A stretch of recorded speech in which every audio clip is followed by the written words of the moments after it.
அன்பிற்குரியவர்களே, திருமணம் என்பது நபிமார்களுடைய வழிமுறை சுன்னத். திருமணத்தை நாயகம் ஸல்லல்லாஹு அலைஹி வஸல்லம் அவர்கள் வலியுறுத்தியிருக்கிறார்கள். இஸ்லாம் என்பது துறவரத்தை அனுமதிக்கவில்லை. ஒரு சஹாபியை பார்க்கிறாங்க பெருமானார் ஸல்லல்லாஹு அலைஹி வஸல்லம்.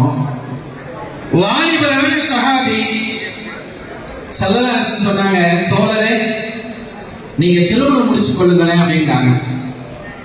அந்த தோழர் சொன்னாரு, இல்லை யார் சொன்னா அப்புறம் பார்த்துக்கலாம். இரண்டாவது முறையாக அந்த தோழரை சந்திக்கிறார்கள்.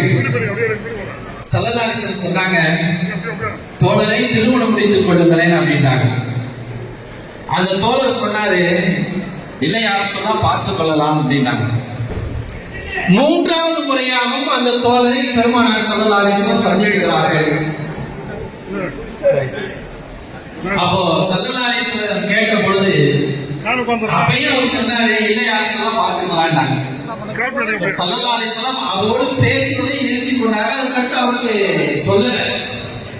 ஆனால் சில காலம் ஆனதற்கு பின்னாடிதான் அந்த தோழர் உணர்ந்துட்டு பெருமானார் ஸல்லல்லாஹு அலைஹி வஸல்லம் அவர்கள் சொல்லியே நாம் மறுத்து விட்டோமே என்ற நிலையில இப்ப பெருமானாரை அணியும் கேட்டாங்கன்னா, அல்லாஹ்வின் தூதரே இந்த நிக்காஹ் சொன்னீங்களே அதெல்லாம் உனக்கு தேவையில்லைப்பா, அதை பத்தி நீங்க பேச வேண்டாமா. அப்ப ரசூலுல்லாஹி ஸல்லல்லாஹு அலைஹி வஸல்லம் சொன்னாங்க, தனாகஹு தவாலு வ இன்னி முதகாஃபிரு பிகுல் உலம யௌமல் கியாமா. திருமணம் முடித்துக் கொள்ளுங்கள், குழந்தை வாக்கியத்தை பெற்றுக் கொள்ளுங்கள், நாளை கியாமத்து நாளிலே உங்களை கொண்டு நான் அல்லாஹ்விடத்திலே பெருமை பாராட்டி பேசுவேன். ரப்பே என்னுடைய உம்மத்தை பார் என்று நான் பெருமை பாராட்டி பேசுவதற்கு பெருமானாருக்கு நாம் பெருமை சேர்த்து தரக்கூடியதுதான் இந்த திருமண நிகழ்வு என்பதை ரசூலுல்லாஹி ஸல்லல்லாஹு அலைஹி வஸல்லம் அவர்கள் சொல்லி தருகிறார்கள். இந்த திருமணத்தை இன்று திருமணத்தினுடைய இந்த நிகழ்வில மணமக்களாக இன்று இணைகின்ற இந்த தம்பதிகளை அல்லாஹ் சொர்க்கத்திலையும் ஒன்றிணைத்து வைப்பானாக. அன்பிற்குரியவர்களே, இந்த திருமணத்திற்கு அல்லாஹ் தஆலா ஒரு பெரிய மிகப்பெரும் ஒரு இறைவனுடைய பொருத்தமுள்ள ஒரு திருமணம். என்ன தெரியுமா? மணமகள் கொடுத்து வைத்த ஒரு மணமகள். ரசூலுல்லாஹி ஸல்லல்லாஹு அலைஹி வஸல்லம் அவர்கள் சொன்னார்கள், யார் ஒரு மனிதனுக்கு 3 பெண் குழந்தை இருந்து அந்த 3 பெண் குழந்தைகளுக்கு நல்ல பேர் சூட்டி கல்வியை போதித்து தகுதியான வயது வருகின்ற பொழுது திருமணம் முடித்து வைத்து விட்டால் அந்த பெற்றோர்கள் சொர்க்கத்திற்கு சொந்தக்காரர்கள் என்று சொல்லலாம்.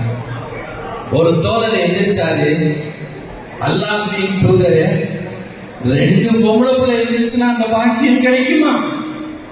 ஸல்லல்லாஹு அலைஹி வஸல்லம் அவர்கள் சொன்னார்கள், யாருக்கு 2 பெண் குழந்தையை பெற்றெடுத்து அந்த 2 பெண் குழந்தைக்கு செய்ய வேண்டிய ஹக்குகளை உரிமைகளை செய்து வைக்கிறார்களோ அவர்களும் சொர்க்கத்திற்கு சொந்தக்காரர்கள். பெண் குழந்தையை நீங்கள் யாராக நினைக்காதீர்கள், ஒரு பாரமாக நினைக்காதீர்கள், சுமையாக நினைக்காதீர்கள். உங்களை நாளை மறுமை நாளிலே சொர்க்கத்திற்கு அழைத்து செல்லக்கூடிய, உங்களை அழைத்து சேர்த்து வைக்கக்கூடிய ஒரு வாசியாக துணையாக அவர்கள் இருப்பார்கள். ஸல்லல்லாஹு அலைஹி வஸல்லம் சொன்ன உடனே 3வது ஒரு சஹாபி எந்திரிச்சாரு, அல்லாஹ்வின் தூதரே ஒரு பொம்பளை புள்ள உள்ளவருக்கு அந்த பாக்கியம் உண்டா?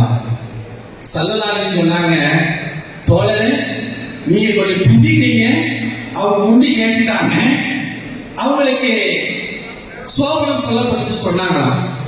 அந்த அடிப்படையில இன்றைய இந்த திருமணம் யார் வீட்டு திருமணம் தெரியுமா? ஸல்லல்லாஹு அலைஹி வஸல்லம் சோபனம் சொன்னார்கள் அல்லவா, எந்த பெற்றோர்களுக்கு 2 பெண் குழந்தை இருந்து அந்த 2 பெண் குழந்தைகளுக்கு தகுதியான வயது வருகின்ற பொழுது திருமணம் முடித்து வைத்தால் சொர்க்கத்திற்கு சொந்தக்காரர்கள் என்று சொன்னார்களே, அந்த சொர்க்கத்திற்கு சொந்தக்கார திருமணம் தான் இந்த திருமணம். அண்ணன் மர்ஹூம் ராஜ் முகம்மது அவர்களுக்கு 2 பெண் குழந்தை. 2 பெண் குழந்தையை பெற்ற சொர்க்கத்திற்கு சொந்தக்காரர் வீட்டு திருமணம் அல்லவா?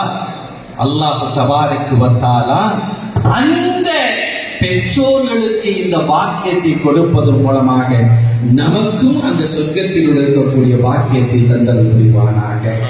மணமக்கள் எல்லா வளமும் பெற்று ஸல்லல்லாஹு சொன்னாங்க, உலகத்துல ஒரு மனிதனுக்கு எது சந்தோஷம் தெரியுமா? அல் மர்அத்து ஸாலிஹா. ஒரு மனிதனுக்கு எவ்வளவுதான் சொத்துக்கள் இருக்கட்டும், எவ்வளவுதான் ஆட்சி அதிகாரம் இருக்கட்டும், அத்துன்யா குல்லுஹா மதாவும், உலகத்தில் இருக்கக்கூடிய எல்லாம் மனிதன் சுகம் பெறும் பொருள், ஆசையை அணிவிக்கும் பொருள் தான். ஆனா எல்லாவற்றையும் சிறந்தது எது தெரியுமா? சாலிகான நல்ல மனைவிதான் என்று ரசூலுல்லாஹி ஸல்லல்லாஹு அலைஹி வஸல்லம் அவர்கள் சொன்னார்கள் அல்லவா? அந்த அடிப்படையில சாலிகான ஒரு நல்ல துணையை பெற்றிருக்கக்கூடிய இந்த மணமகன், அந்த மணமகளுக்கு என்ன ஹக்குகள் உரிமைகளை செய்ய முடியுமோ அந்த ஹக்குகளை உரிமைகளை பரிபூர்ணமான முறையிலே நிறைவேற்றி, கணவன் மனைவி ஒருவருக்கு ஒருவர் விட்டு கொடுத்து ஒருவருக்கு ஒருவர் அன்போடும் பாசத்தோடும் தன்னுடைய வாழ்க்கையை அமைத்து, இவ்வுலகத்தில் மட்டுமல்ல ஸல்லல்லாஹு அலைஹி வஸல்லம் அவர்கள் சொன்னது போன்று இந்த தம்பதிகளை அல்லாஹ் சொர்க்கத்திலே ஒன்றிணைத்து வைப்பானாக என்று நாம் சபையோர்கள் அனைவரின் சார்பாக வாழ்த்தி ஸல்லல்லாஹு சொன்னாங்க. அற்புதமான ஒரு துவா. அதாவது வாழ்த்துறைக்கு எப்படியெல்லாம் நம்ம சொல்லுவோம் தெரியுமா? தேனும் சுவையும் போல, பூவும் நாரும் போல, நகரும் சதையும் போல சொல்லுவோம். ஆனா தேன் கட்டி போச்சுன்னா சுவை போயிடும், மலர் காஞ்சிச்சுன்னா நறுமணம் போயிடும். ஆனால் ஸல்லல்லாஹு அலைஹி வஸல்லம் அதை விட அற்புதமான ஒரு வார்த்தை சொன்னாங்க, பாரக்கல்லாஹு லக்க வ பாரக்க அலைக்க. பாரக்கல்லாஹ்னா என்ன அர்த்தம்? மணமக்களுக்கு அல்லாஹ் எல்லா விதமான பரக்கத்துகளையும் 16 மட்டுமல்ல, பாரக்க என்ற இந்த ஒரு வார்த்தை 1000 நியமத்துகள், உலகத்தில் என்னென்ன நியமத்துகள் இருக்கிறதோ, அருள் கொடைகள் இருக்கிறதோ அத்தனை நியமத்துகளையும், குழந்தை பாக்கியம், செல்வ பாக்கியம், என்னென்ன நியமத்துகள் இருக்கிறதோ எல்லா நியமத்துகளையும் இந்த தம்பதிகளுக்கு தந்து அல்லாஹ் ஈருலகத்திலே வெற்றி பெற்ற தம்பதிகளாக இவர்களை ஆக்கி வைப்பானாக என்று சபையர்கள் அனைவரின் சார்பாக வாழ்த்தி விடைபெறுகிறேன்.